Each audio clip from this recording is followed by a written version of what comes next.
वैसे ये रीट की बात नहीं, ये राजस्थानी भाषा आपकी बार क्या कि बार बार मांग उठती है कि राजस्थानी भाषा को संविधान में दर्जा दिया जाए, तो दर्जा नहीं दे रहे हैं, खुश करने के लिए नया टॉपिक जोड़ दिया। इतने से तो क्या होता है, संविधान में मिले तब कोई बात बने।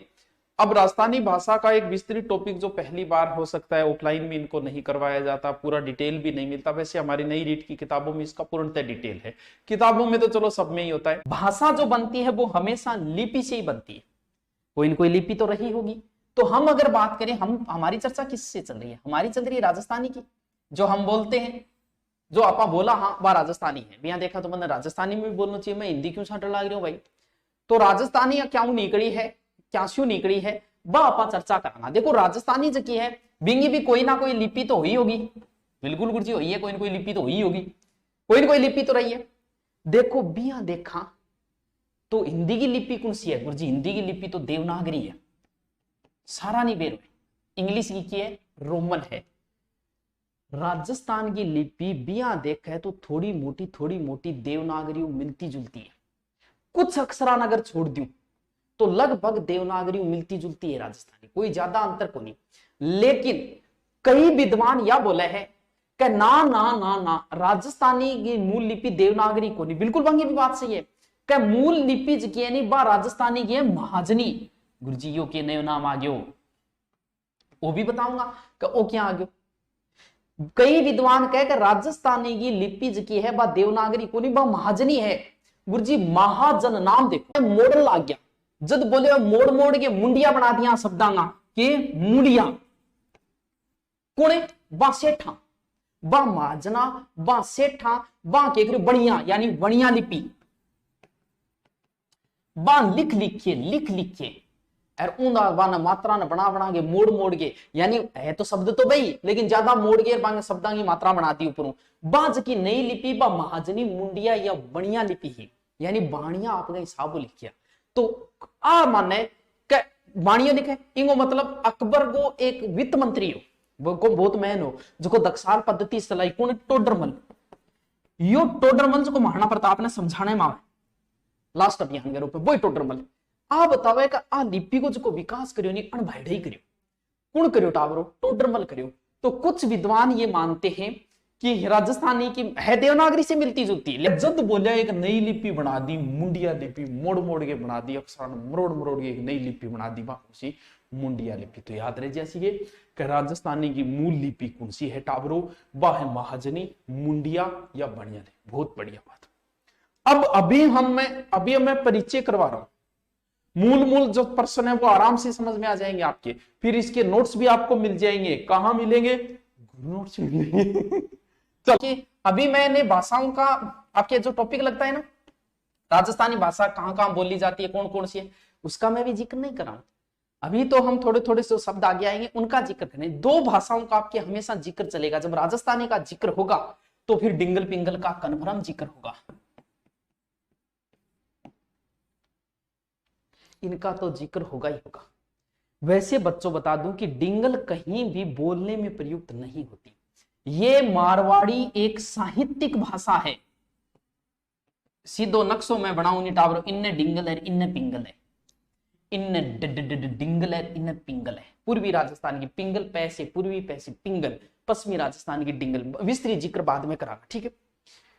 डिंगल जो भाषा है वो एक प्रकार से साहित्यिक भाषा है, साहित्य में ज्यादा प्रयोग होती है। साहित्य कब कब लिखा जाएगा, अगर आपसे पूछ ले साहित्य कब लिखा जाएगा, अब टाबरो कोई मेरे गुणगान में तो भाई जी कोई साहित्य लिखे, कोई साहित्य आपा कद लिखांगा, कोई बहुत ही तकड़ो वीर हो महाराणा प्रताप भी खातर मैं वीर रस की कविता लिखूंगा। आपने संत होया जिया जाम्बो जी जसनाथ जी जो भी वहां संता खातर किन की आपा लिखांगा कोई भाषा तो लिखांगा।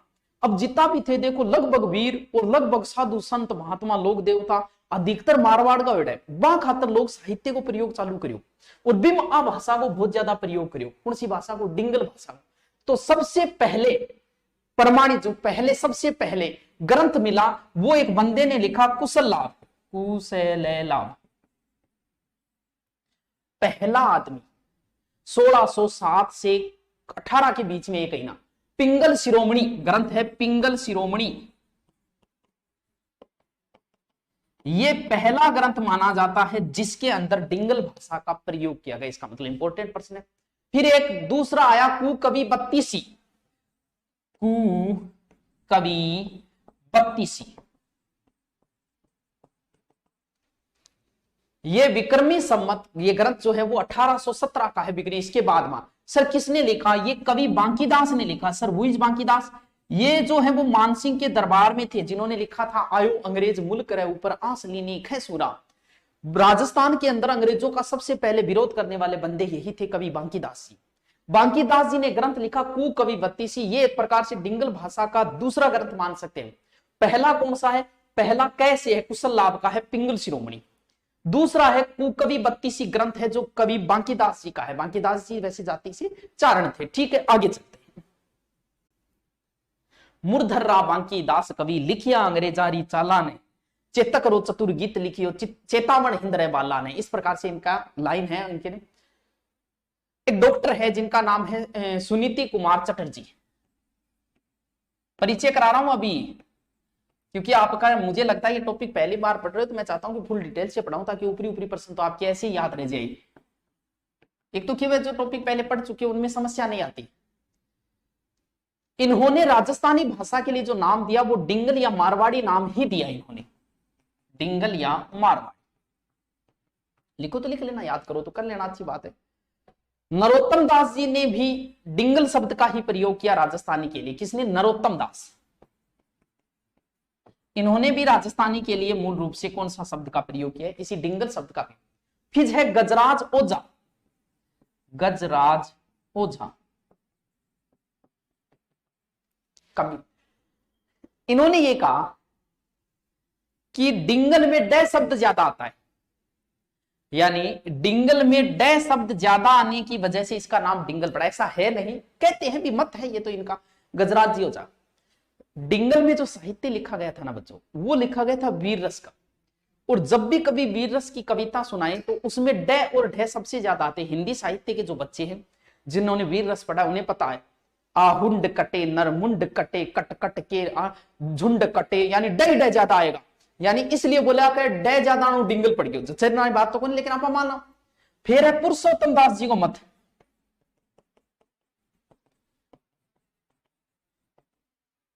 एक ये कह रहे डिंगल शब्द बतावे डिम और गढ़ से बना हुआ है। डिम और गढ़ से, डिम का अर्थ होता है डमरू और गढ़ अर्थात होता है गले से, यानी डमरू निकली। तो अब ये थोड़ी सी जचनारी बात सी कोली।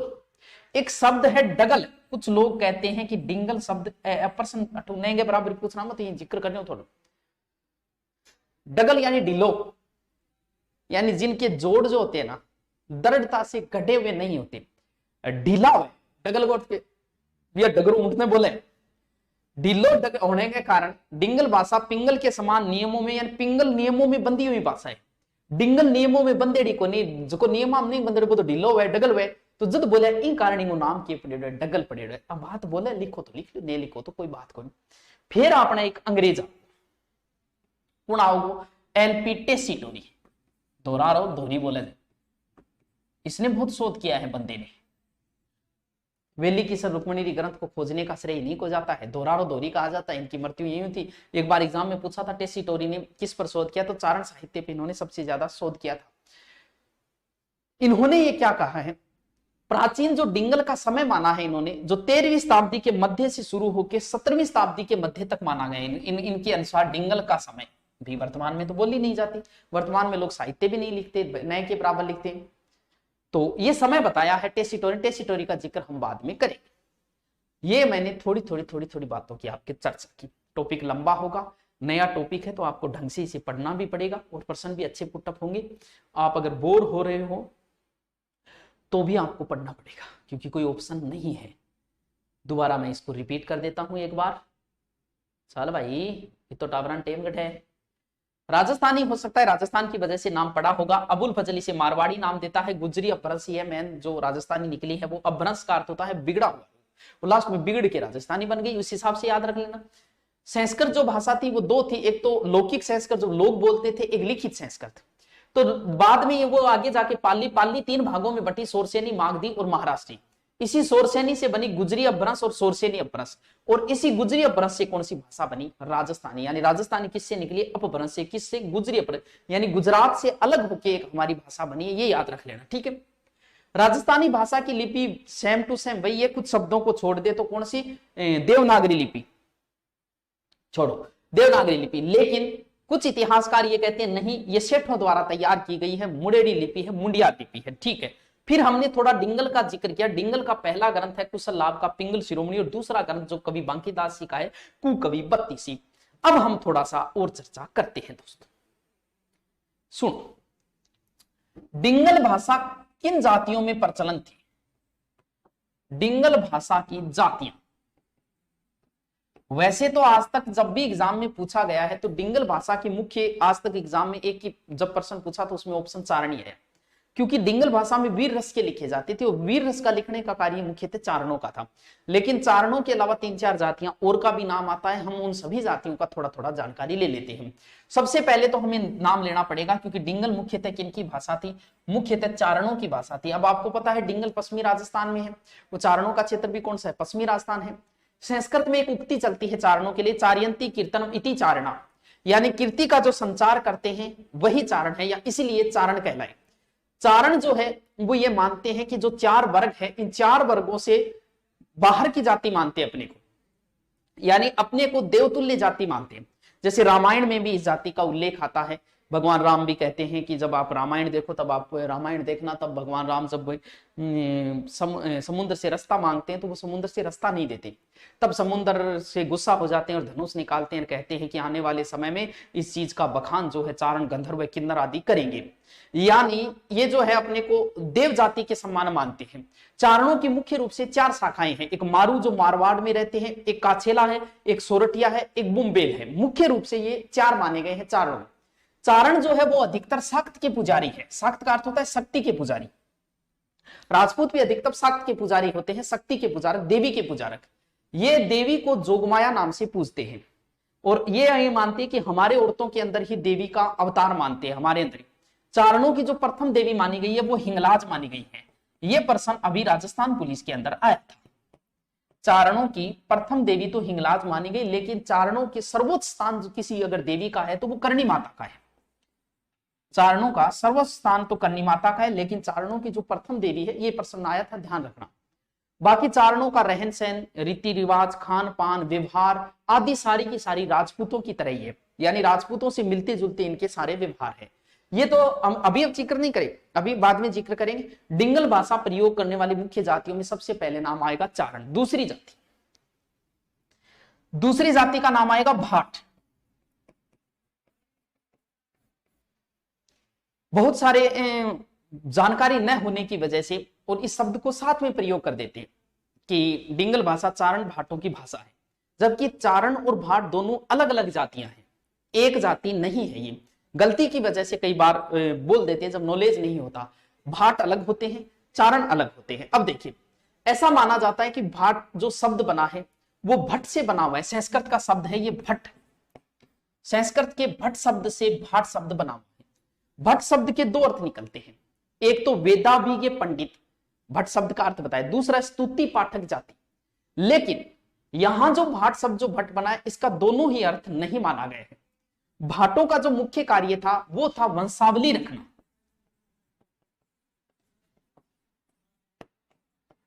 वंशावली का मतलब रिकॉर्ड रखना। आपको बता दी, बही के अंदर रिकॉर्ड रखा करते थे और सरकार भी इनके रिकॉर्ड को प्रमाणित मानती थी। किनके? भाटों के रिकॉर्ड को सरकार भी प्रमाणित मानती। अब इनमें भी अलग अलग प्रकार है। जैसे राजपूतों के भाट जो है वो बड़वा कहलाते थे। देखो, ये जो मैं बता रहा हूं, हो सकता है इसमें कुछ गलती भी हो जाए, क्योंकि कोई व्यक्ति इसे बुरा न माने।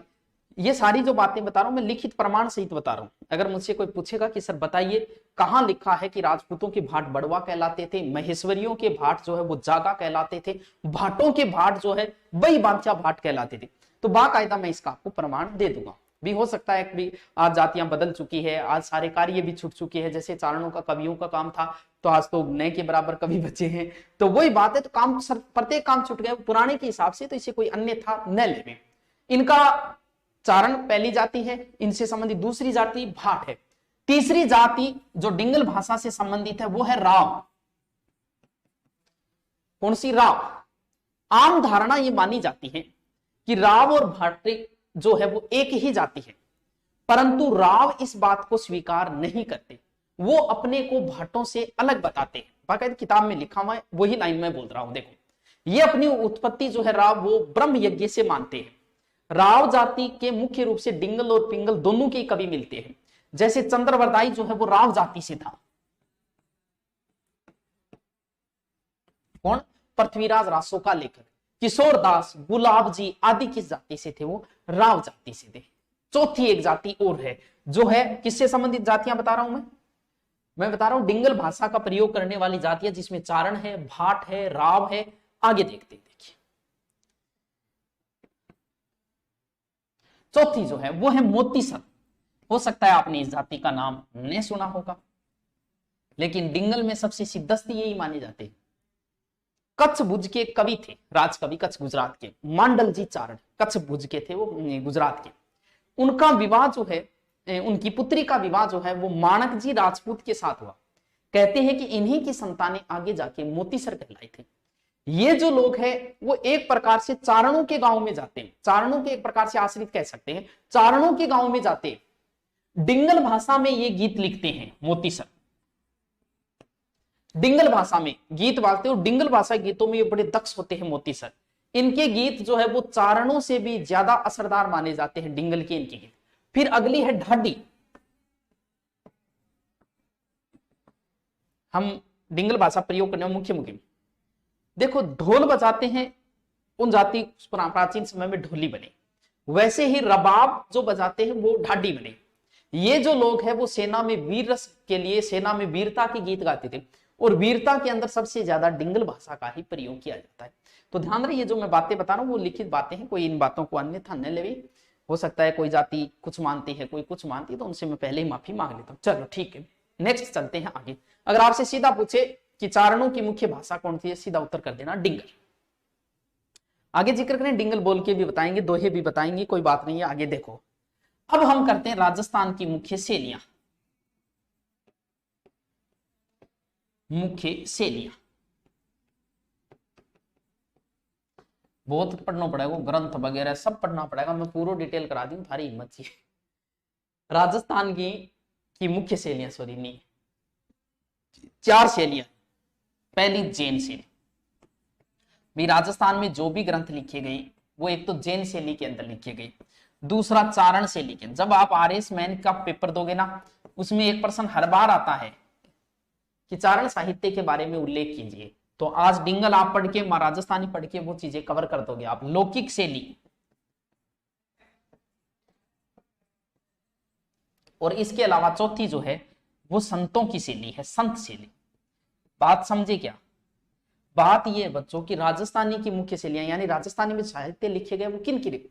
सबसे पहले जैनों ने साहित्य लिखा, चारणों ने बहुत साहित्य लिखा, लोगों ने भी तो साहित्य लिखा, और फिर संतों ने लिखा, जैसे जाम्बोजी, जसनाथ जी, इन्होंने भी तो लिखे थे, वो संत साहित्य के अंदर आ जाएंगे।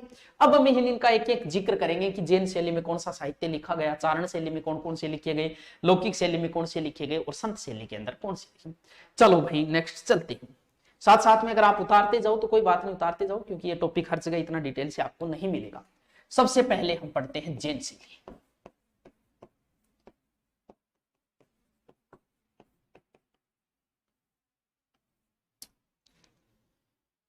जैन धर्म को मानने वाले, जैन धर्म के पक्षधर जो थे, उन्होंने एक विशेष शैली का उद्भव किया, और उस शैली का नाम था कौन सा? जैन शैली। अब जैन शैली के मुख्य ग्रंथ, यहां से अगर आप लिखना चाहो तो लिख सकते हो कि सर जैन शैली के कौन कौन से मुख्य मुख्य ग्रंथ थे। देखिए, पहला है धूर्ताख्यान।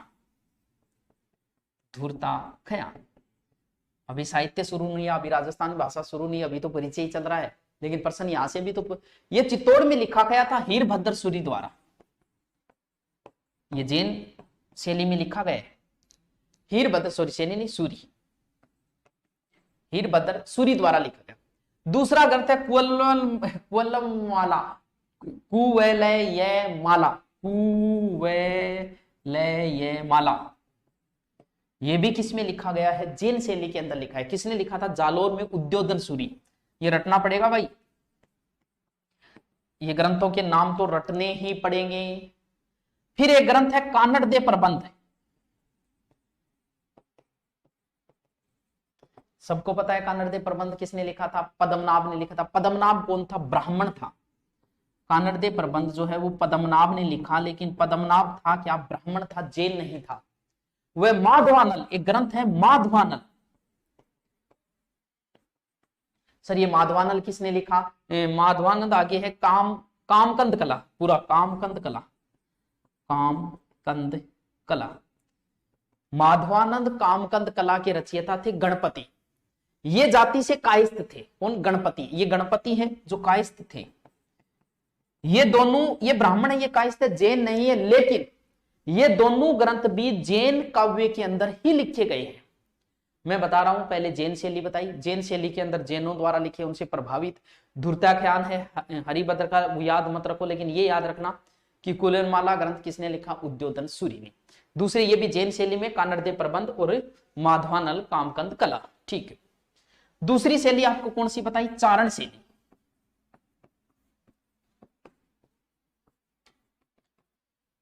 सुनो, चारण जाति जो है वो हमेशा साहित्य लिखती आई, ये साहित्यकार सर्जन मानी गई है हमेशा से। इस शैली में चारणों ने जो प्रयोग किया वो तत्सम शब्दों की बजाय तद्भव शब्दों का ज्यादा प्रयोग किया। अपभ्रस के द्वितीय व्यंजन ज्यादा मिलते हैं, क्योंकि वीर रस में ऐसा ही चलता है। द्वितीय व्यंजन समझ गए, दो बार प्रयोग।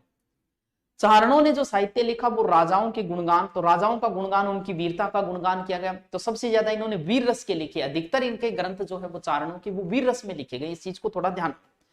और ज्यादातर चारणों की रचनाएं हैं वो किस भाषा में लिखी गई है? डिंगल में। कौन सा रस है? इन्होंने मुख्य रूप से वीर रस के अंदर लिखा है इन्होंने। दोनों चीजें ध्यान रखें। और जब वे युद्ध के अंदर जाते थे वीर रस तो गाते भी थे, तो वीर रस को गा भी सकते हैं। तो इनकी मुख्य शैली जो है वो गीत शैली भी कह सकते हैं हम। एक वेण सगाई, सर वेण सगाई क्या है? ये एक प्रकार का मतलब लिखने की शैली है जिसमें अलंकार उनसे संबंधित आता है। वेण सगाई अलंकार, इस प्रकार से इसका भी प्रयोग किया। याद रखो, रख लो, वरना कोई जरूरत नहीं। फिर हम चारण साहित्य में कौन कौन से साहित्य आते हैं उनका विस्तृत जिक्र करेंगे हम आगे, अभी सिर्फ मैं परिचय करा रहा हूं। फिर लिखा गया क्या? लौकिक शैली। सर व्हाट इज लौकिक शैली? लौकिक शैली का अर्थ क्या है? लोक साहित्य। लोग ही तो थे भी तो कि लिख को जरूर थोड़ी कभी होना ही जरूरी है। विविध विषय, घटनाएं, लोकगीत, काव्य, कथा, ये चीजें लिखी गई। प्रेम की कहानियां भी लिखी गई, पहेलियां भी लिखी गई, कहावतां भी लिखी गई।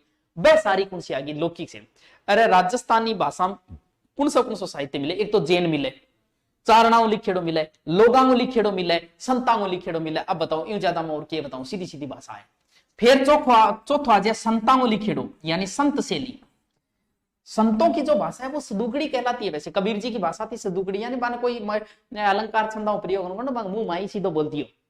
इन्होंने जो लिखा वो आत्मा के बारे में लिखा, परमात्मा, भक्ति, रीति आदि विषय। संतांगता ही विषय रहता नहीं बेरे, मोक्ष है, आत्मा है, परमात्मा है। कुणसा संत जैसे जाम्बो जी लिखियो है, दादू जी लिखियो है, और रजब जी लिखियो है, हरिदास जी लिखियो है, मीरा लिखा है। है तो राजस्थानी शैली, अथ बात को नहीं भाई इंग्लिश में लिखा है तो राजस्थानी शैली। तो ये भी एक उच्च कोटि का साहित्य माना गया है संतों द्वारा। ये आमजन की भाषा, यानी संत लिखेगा तो भाई की खाते लिखे? जनता ने समझाने तो लिखे।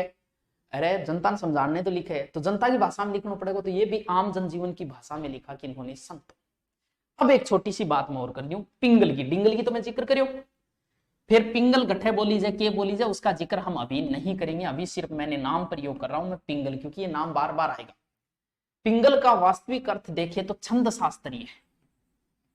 पिंगल का वास्तविक अर्थ यही है, छंद शास्त्र। सर है क्या ये? देखो, मूल भाषा तो थी बच्चों ब्रज, लेकिन भाषा जब आमने सामने हो जाए, कोई दूसरे क्षेत्र से टकरा जाए, तो फिर कुछ शब्द तो उनके आ जाएंगे, कुछ अपने आ जाएंगे। वो हो जाएगा राबड़ी खिचड़ी मिक्स। जैसे थोड़ी बहुत अंग्रेजी सीख जाए वो फिर अंग्रेजी हिंदी में मिक्स कर देगा शाम का 8 बजे बात है। अब कुछ लोग, बहुत से लोग इस कंफ्यूजन में रहते हैं कि मैं हरियाणा से हूं। क्यों हुए? इस वजह से हुए कि हरियाणा हमसे 40 किलोमीटर दूर है। तो हरियाणा की भाषा और कुछ राजस्थानी मेरला भाषा घसर पसड़ होगी, मिल गया, क्योंकि आधा में कुछ शब्द हरियाणा का बोलना है, कुछ राजस्थानी, और एक नई भाषा सी बन जाए। यानी इधर ब्रज की भाषा थी, इधर राजस्थानी थी, जब ये दोनों मिल गए और बीच बीच को रूप काट लिए, वही पिंगल हो। यानी ब्रज भाषा और राजस्थानी का मिश्रित। सर पिंगल भाषा के प्रमुख ग्रंथ ये लिख लेना, खुमान रासो, पिंगल भाषा का प्रमुख ग्रंथ है खुमान रासो। पृथ्वीराज रासो बहुत इंपॉर्टेंट है, पृथ्वीराज रासो किसने लिखा था? चंद्रवरदाई ने, वो बहुत इंपॉर्टेंट है, वो पिंगल भाषा में लिखा गया है। हमीर रासो तो याद रह जाएगा, हमीर भी साइड को योसवाई माधोपुर साइड इमें लिखेड़ो है। अवतार चरित्र कई बार पूछ लेना, निम्न से पिंगल भाषा का ग्रंथ है, वहां समस्या आ जाएगी। राजविलास, और नहीं याद रख सको तो ये पृथ्वीराज रासो, खुमान रासो, ये तीन तो जरूर याद रखना। ये ग्रंथ किस में लिखे गए हैं? पिंगल भाषा। कुछ राजस्थान में हुए, बाहर भी हुए, उन्होंने पिंगल में लेके एकदम शुद्ध ब्रज भाषा में लिखा। यानी शुद्ध ब्रज भाषा में किन लोगों ने लिखा? ये तो पिंगल है, पिंगल तो राजस्थानी मिश्रित थे, लगभग पढ़ दिया जी आपने। एक कवि हुए मिर्जा राजा के दरबार में बिहारी, और बिहारी सत से ही जो लिखी गई थी ना, वो पूर्णतः ब्रज भाषा में है, वो पिंगल भाषा में नहीं है। कुलपति मिश्र, सर यो पूर्ण है, कुलपति मिश्र बिहारी को भांजो हो, जको 52 ग्रंथ लिखा टाबरो, ये भी किसमें आ जाएगा? ये भी ब्रज भाषा में आ जाए। सोमनाथ नागरीदास, सोमनाथ और नागरीदास, इन लोगों ने जो लिखा वो पूर्णतः ब्रज भाषा के अंदर